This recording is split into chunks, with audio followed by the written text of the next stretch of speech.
Hello, if you are struggling with menopause symptoms and you either can't take HRT or don't feel that HRT is the right way for you for whatever reason, you have come to the right place.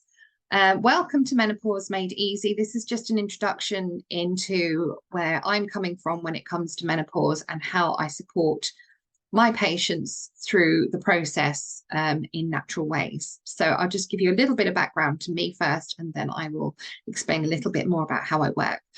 So my name's Hannah Charman. I run a company called Physic Health Consulting, which specializes in offering natural alternatives to HRT and natural ways through menopause. I'm based in Shropshire in the UK, and I work with patients locally who come to my clinic to see me. And I also work online with patients all over the UK and other parts of the world as well.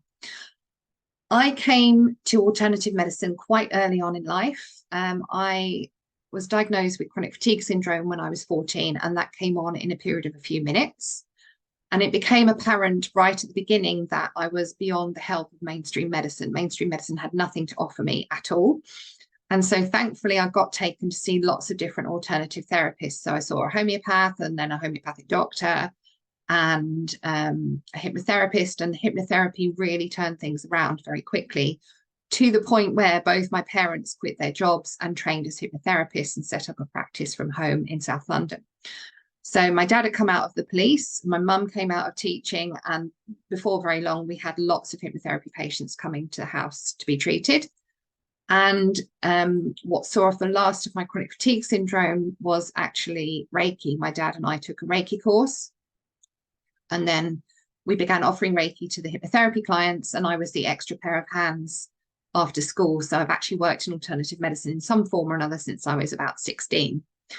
At 18, I went to Middlesex University and spent 4 years there training for a degree in Western herbal medicine. And I graduated in 1999, and I've been in practice ever since. So my practice has evolved and changed quite a lot over the years. One of the things I've done is introduced health coaching into my practice, because I was finding that a lot of my patients were taking their herbs, but unfortunately they were really stressed out at work. They weren't getting enough sleep. They weren't exercising. They weren't eating terribly well. And with the best will in the world, the herbs were struggling to do their job. So when we brought the health coaching in and got those basic foundations of good health in place, the results improved dramatically. And not only that, they had those tools ready then to keep them well for the rest of their lives. More recently, I've also trained in advanced hypnotherapy myself, which I'm really pleased about, something I've wanted to do for decades. And I finally found the right teacher in the end. And I graduated in 2022. So I now bring that into my practice as well, as and when we need to, and offer a fully integrated treatment where we're working on the spiritual level, the psycho-emotional level, and the physical level of your menopause symptoms all at the same time. And we normally get around about an 80% improvement within 8 to 12 weeks when we combine those three together. So I'm based in Shropshire in the UK. I have patients mostly dotted around over the UK, but I do have some in other parts of the world as well. And I just really wanted to explain to you a little bit about my personal take on menopause. I'm going through it myself as well, and how I work with my patients to offer a more natural solution for those who would like it. So this is not a huge PowerPoint presentation, but I do need a few visual aids just to explain a little bit more about what I'm doing. So just give me a moment whilst I share my screen.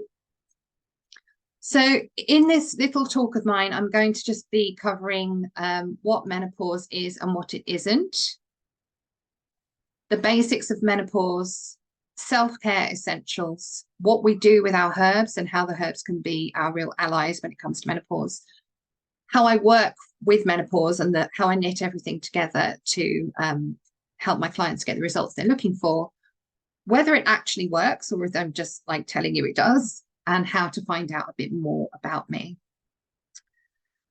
So what are menopause and perimenopause? And there's lots of different ways of explaining this. So menopause, the official definition is it's the first year anniversary after your last period. And you've probably heard the newer term of perimenopause, which technically means around that time. Peri is around, but we usually use it to describe the lead up to menopause. And it's like a second adolescence, really. It's undoing most of what we did during adolescence. And this is when we get lots of different symptoms. The symptoms are not compulsory. So about 20% of women get really difficult symptoms that are very disruptive to their lives. 20% of women don't notice menopause happening at all. And the rest of us sit somewhere in the middle. Traditionally, menopause was seen as a complete transformation on every level. So your body changes, your thinking changes, your mindset changes, sometimes your spiritual beliefs change as well. And it can manifest in different ways for different people. So on the physical level, we've all heard of the hot flushes and the fatigue and the dryness that can happen, the joint pains, we can get skin changes, we can get heavy periods. All of those delights, there's now about 64, I think, menopause symptoms that are officially recognized. I don't want you to be frightened of these, but I would like you just to be aware that these things can happen. And the other thing is it can happen at any age. I know menopause typically happens, you start to go into perimenopause around about early 40s, and you go through menopause around about the age of 50 in most cases, but it can happen at any age. So you can get, very rarely, you can get women in their late teens and early 20s going through menopause. It can even happen later. So I've known women go through it in their mid 60s. So just because you don't feel you're in the right age range for this to happen, it doesn't necessarily mean that it's not happening for you. It's just something to bear in mind. If you're getting these symptoms, it might be worth thinking about. So physical symptoms are the ones we most commonly talk about. Ones we less commonly talk about are the psycho-emotional symptoms. So anxiety, for example, can be a very first symptom of menopause. If you find yourself suddenly getting anxious and it's never happened before, you can't find any other way to explain it, it might be the onset of perimenopause. Things like having lower self-confidence than usual, having bouts of depression or mood changes or anger, being very angry and very irritable is quite a common thing. Changes to your sleep patterns as well can happen. But also we get what I call the spiritual symptoms of menopause, which are the ones that are really, you can't Google them because there's no real word for it and it's very hard to describe. And it's a real tricky thing to discuss at work if you've got that kind of relationship with your manager where you can, go and talk about how menopause is impacting you. These are the ones that are a little bit harder to explain. So it's things like feeling lost or disconnected, or like you've completely lost your mojo. Your life changes direction. So for women, it can just be like a complete disruption of their lives. They can find relationships breaking down. They can find that they want a complete career change, or that grown-up children fly the nest, and everything changes, and it can be a really challenging time for women. So it's important that we understand what's going on and try and support each other as best we can. Menopause, for all of its issues that it brings us, I think is also a positive. This is a transformation, and in other cultures, and actually in our own culture here in the West, until relatively recently, it was seen as a very empowering time. This is where we consolidated all of our life experience and all of our wisdom that we've accumulated to this point, and we shift so that it's kind of repackaged and we can then go out and serve the world in a different way. The idea being that we have kind of shared our responsibility of raising young children and bringing up a family. I know that's not how it always works out now, but that was the idea. And there is a thinking that actually menopause is an evolutionary adaptation that we had, because particularly when we lived in tribes and we lived nomadically, we had to have a reasonable amount of fitness and vitality to go out and hunt and forage for the tribe and provide food for them. And the people who had those levels of fitness and vitality tended to be parents, which caused a problem because obviously raising human children is quite labor intensive and you can't be in two places at once. So the thinking is that menopause is an evolutionary adaptation which allowed us to stop being able to have children, but be able to still contribute to the welfare of the tribe by raising the young children and allowing the parents to go out and provide food. The other thing is that because we'd accumulated all that wisdom over the years, the elders of the tribe, and the elder women in particular, were life-saving for the tribe, because they knew where the food was, where the water was, how to survive battles and conflict and natural disasters and famine, and humankind would never have got as far as it has without menopause. The only other species that we know of that has a menopause are certain species of whale. And more recently, we found that with killer whales, the grandmothers, the menopausal grandmothers, tend to be very protective of their sons, which again allows them to breed more effectively and ensure the survival of the species. So there you go. Menopause is not lots of things that we're told it is, in my opinion. So I know we're told that menopause is a new thing and we can't survive menopause because we were never designed to. Menopause is not a new thing. There are references to it in texts that go back thousands of years. If you look at gravestones in your local graveyard or your local cemetery, you will find graves 200, 300, 400 years old of postmenopausal women. You will obviously find some younger women. The chances are that those women may have died in childbirth, because childbirth back then, until fairly recently, was a very risky business, and you did well to survive, particularly what would have been multiple births. If you did survive those, the likelihood was that you were going to live into old age and probably in quite good health as well. So although the average age of mortality was quite low because of the childbirth risk, it doesn't necessarily follow that every single woman died in their 40s and never went through menopause. So that's something you can look into a little bit more. But I personally believe that nature doesn't really make mistakes on the whole, and we are designed to get through menopause just the same as we have got through adolescence and gone from being two cells into a perfect baby. You have your own inner wisdom that will carry you through, provided that it has the resources to do that.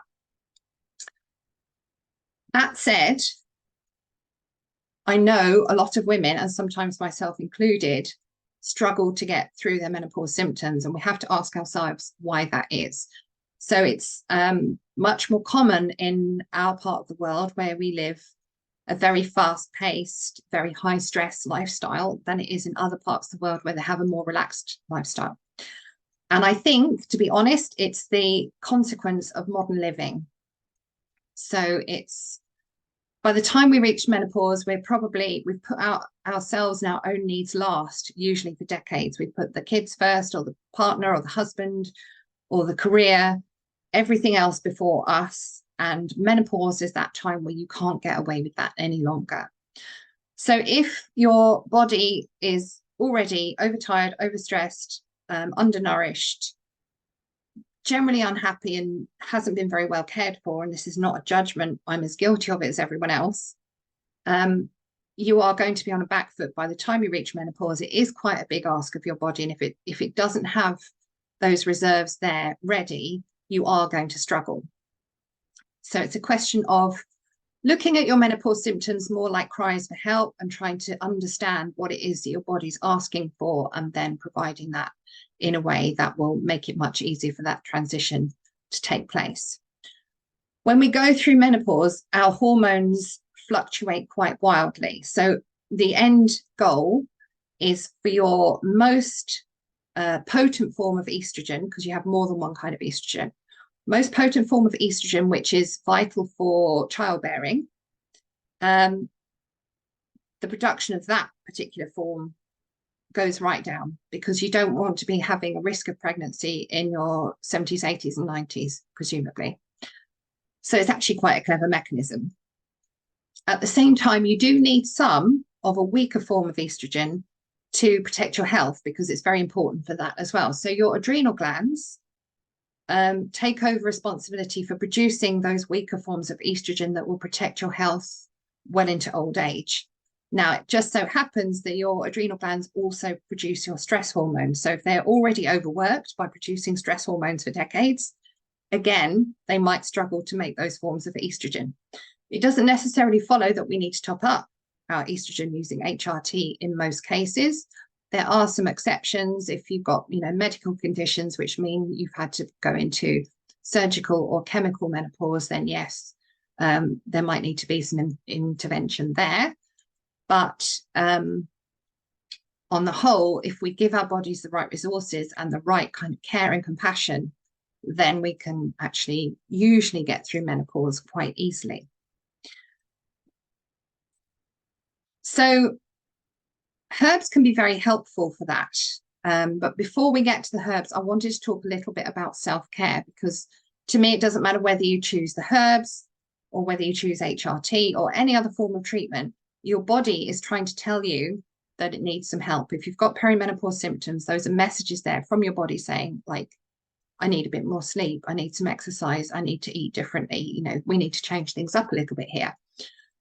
So menopause is a really vital window of opportunity to get your health straight, not just to get you through menopause, but into your old age as well. And there's tons of things you can do, which aren't terribly difficult or terribly costly, to help you get through. So you could do things like start incorporating more exercise into your day. And, you know, if you hate the gym, I'm not suggesting you go and torture yourself in the gym all the time, but maybe some good weight-bearing exercise, go out for a walk at lunchtime.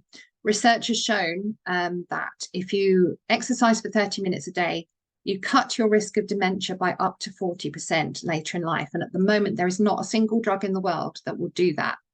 It costs you nothing to go out for a walk. All you need to do is block out the time. And, you know, there's all these little tiny changes you can make that make a huge difference for your long-term health and for your menopausal health. Changing your diet more towards a Mediterranean diet, so ones that contain more phytoestrogens, lots of beans, legumes, lean meat, fresh vegetables, little bit of fruit, and just making sure that you're eating in a way that nourishes your body really well and that balances your blood sugar as well, because that's really, really important during perimenopause. And, you know, things like getting some deep relaxation in every day. You can get apps, you can use videos on YouTube, you could join a meditation class, you could take up a creative hobby, anything that works for you, just to get you into a quieter, calmer headspace every day, again, will make a really big difference. There's all these things you can do. I do actually have a home study course that you can do on self-care for menopause, and it's in 8 modules. So you can pick the modules that relate to the symptoms that you're particularly interested in, or you can do the whole course. And that's on my website. I'll explain a bit more about that later. But if you want to really get into the detail about how to take good care of yourself, that's a really good course to do. So assuming that you have done all your self-care stuff and you're still finding that you've got quite bad symptoms, herbal medicine is really, really useful for this. So obviously, you can just go to Boots and you can go and get something off the shelf and hope that it works. And occasionally women find that it does work really well, and other women find that it doesn't help at all. And I have even met women who've wasted thousands of pounds over the years on different herbal remedies and supplements that they bought because they were kind of guessing what it was they needed and nothing really worked. The other way to use herbs is to work with someone like me who will assess you fully and put together a herbal prescription, especially for you, depending on what you need at the time. So in my practice, what I'm doing is I'm looking at your menopause symptoms in the context of your broader health picture. So we take into account everything that's gone on with your health from birth up to the present day. I'll ask you tons of questions in your first consultation, and I build up a picture of everything that's gone on with your health. I might, if you're in the room with me, I might take your blood pressure as well. I will certainly have a look at your eyes because I use iridology, which is a very old way of working, but it helps me to get some insight into your constitution and where your particular weak and strong spots are so that I can fine tune your prescription accordingly. In general, though, what we're doing is using herbs that will work on the very root causes of what's going on and also address the specific menopause symptoms at the same time. So if we look from the bottom of this pyramid up, you know, it might be that you have a long pattern of hormone imbalance. You might have fibroids or PMDD or polycystic ovaries or, you know, chronic fatigue, fibro, any of those kinds of conditions where we need to bear that in mind when we're treating your menopause symptoms. And we need to try and get really deep into treating that at the roots level. Then we look at herbs for chronic stress because that inevitably plays a role, particularly in our society over here. So the 2 key kinds of herbs that I use for that are what we call the nervines and the adaptogens. Nervines are herbs that have a direct action on the nervous system, and they might either pep you up if you need pepping up, or they might calm you down if you need that. So typical nervines that you might have heard of would be things like St. John's wort, valerian, maybe passion flower, lavender. Motherwort is, you might not have heard of motherwort, but I use that as a nervine as well. That's a lovely grounding, centering herb that calms you down, calms down heart palpitations as well, helps you to get restful sleep, helps to calm the hot flushes, but it doesn't make you drowsy in the same way that a herb like valerian might do.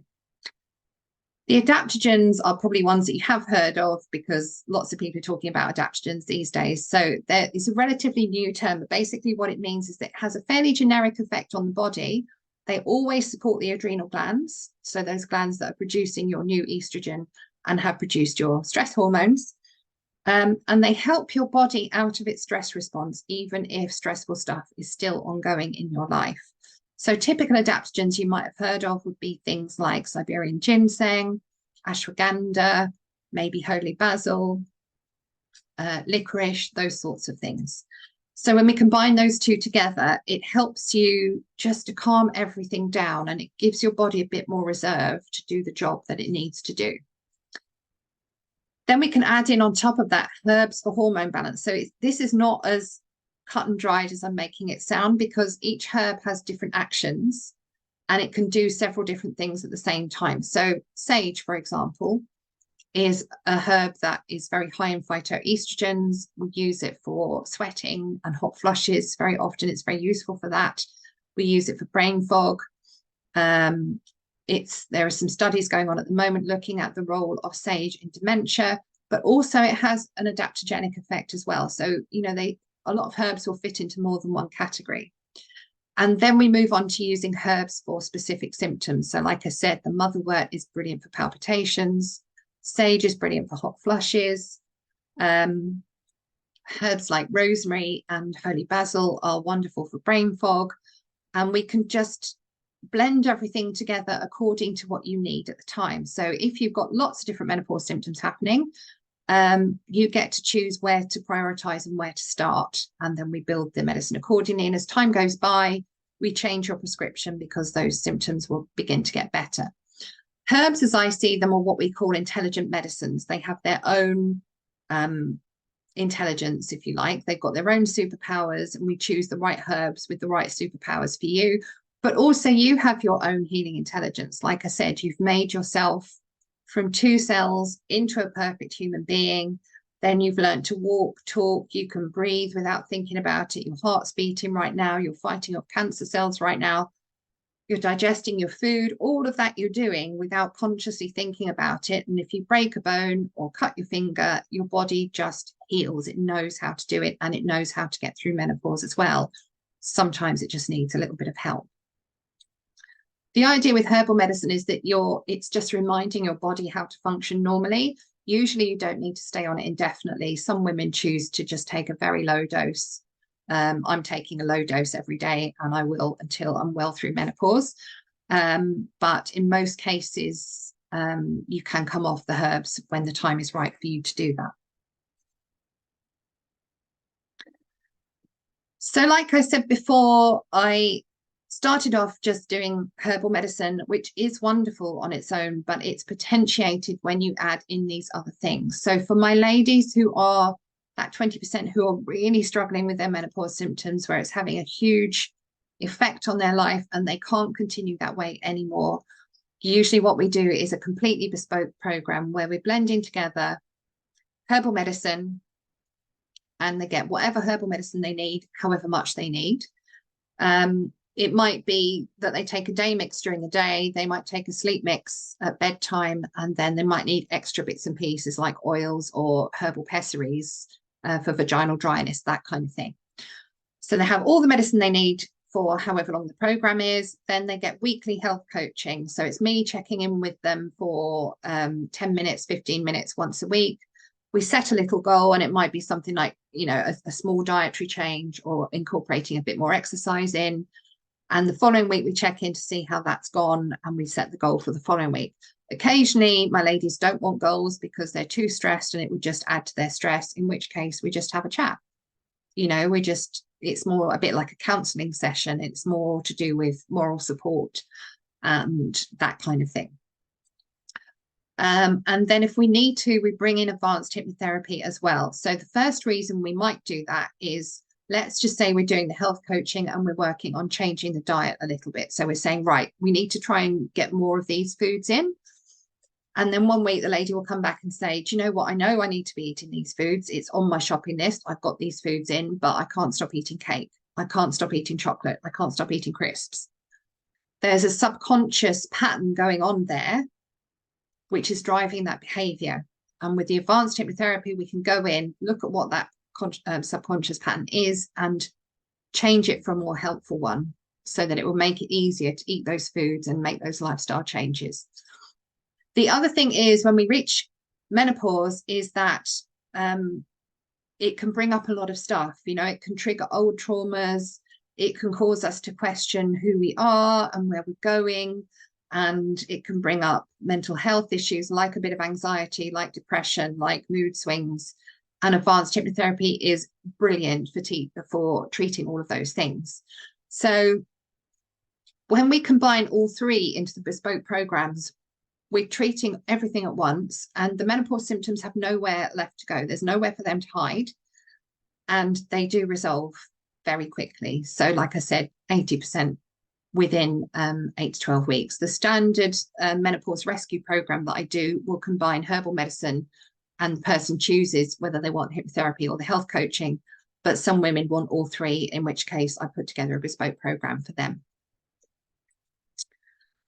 Okay, well, it's all very well and good me saying all this, but does it actually work? I've put some of my testimonials on here so that you can just see how other women have experienced their programs with me. Andrea said that I saved her life, which I don't actually think she is exaggerating. In hindsight, she didn't really say at the time how bad things were. It wasn't until later she said, I was on the verge of completely losing it. And women do reach that point.